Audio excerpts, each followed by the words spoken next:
আপনি নির্বাচনের পূর্বে এক কথা বলবেন, নির্বাচন পরবর্তী আরেক কথা বলবেন।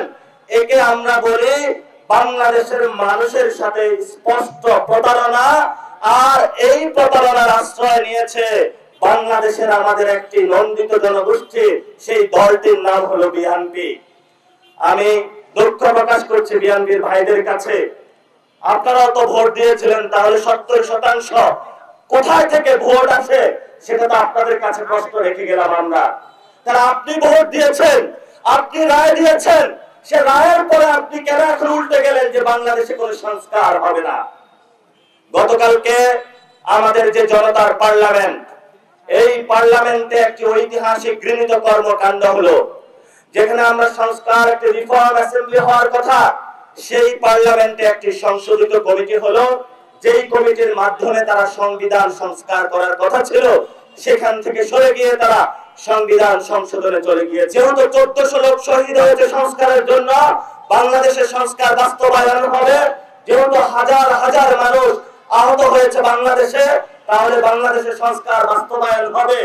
যদি কোন দল, যদি কোন পরিবার, যদি কোন গোষ্ঠী এই সংস্কারের পথে বাধা হয়ে দাঁড়ায়, তাহলে শেখ হাসিনার যেই পরিণতি হয়েছিল, সেই দল, সেই গোষ্ঠী, সেই পরিবারের আগামীতে একই পরিবার, একই দশা উপভোগ করতে হবে বাংলাদেশে।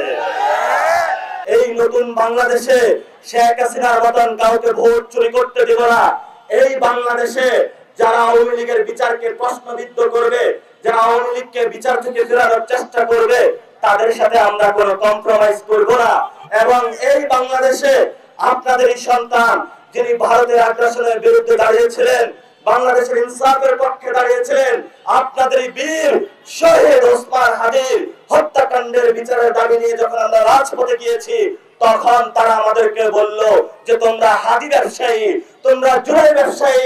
আরে ভাই, আমরা হাদি ব্যবসায়ী, আমরা জুলাই ব্যবসায়ী, আমরা চাঁদাবাজি ব্যবসায়ী না, আমরা গুন্ডাতন্ত্র কায়েম করি না, আমরা সন্ত্রাস কায়েম করি না। আপনি শহীদ জিয়ার ভূমিতে বসে কিভাবে দিনের দুপুরে একজনকে কুপিয়ে হত্যা করতে পারেন? আপনি বিএনপির একজন কুলাঙ্গার, আপনি কোন সভ্য সমাজের বসবাসকারী নয়। আমরা সরকারের কাছে আহ্বান করছি, যদি দ্রুত এই দুই দুপুরে যে হত্যাকাণ্ড হয়েছে বিচার করতে হবে, না হলে দুপচাচিয়াবাসী এই হত্যাকাণ্ডের জন্য রাজপথে নামবে। আপনি এমপি হন নাকি প্রশাসক হন, আমাদের গুনার টাইম নাই। আমাদের ভাইয়ের হত্যাকাণ্ডের বিচার আমরা এই দুপচাচিয়াবাসীকে নিয়ে বা দুপচাচিয়ার মাটিতে করব। এটাই আমাদের আজাদির বাংলাদেশ, এটাই নতুন বাংলাদেশ।